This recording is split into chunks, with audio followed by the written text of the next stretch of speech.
కల్తీ నెయ్యి కేసులో అరెస్ట్ అయిన అజయ్ కుమార్ రిమాండ్ రిపోర్ట్లో సిట్ సంచలన విషయాలను ప్రస్తావించింది. భోలేబాబా కంపెనీకి వివిధ రసాయనాలను అజయ్ కుమార్ సరఫరా చేసినట్లు సిట్ తేల్చింది.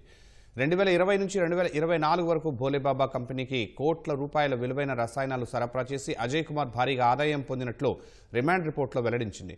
అజయ్ కుమార్ సరఫరా చేసిన రసాయనాలతో నెయ్యి తయారు చేసిన భోలేబాబా కంపెనీ దాన్ని ట్యాంకర్ల ద్వారా తిరుమల తిరుపతి దేవస్థానానికి పంపిందని సిట్ తెలిపింది.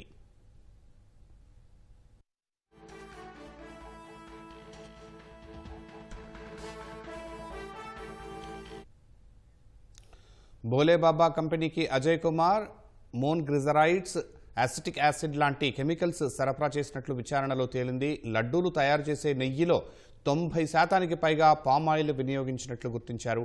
పామాయిల్ తయారీకి మోన్గ్లిజరైడ్స్, అసిటిక్ యాసిడ్ లాంటి కెమికల్స్ను అజయ్ వాడినట్లు సిట్ అధికారులు నిర్ధారించారు.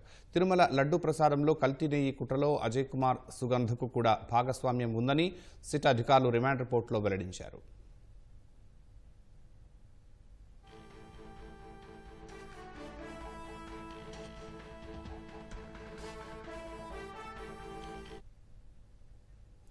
మరోవైపు తిరుమల లడ్డూ కల్తీ నెయ్యి కేసులో A16 అజయ్ కుమార్ సుగంధ్ను సిట్ అధికారులు నెల్లూరు ఏసీబీ కోర్టులో హాజరుపరిచారు.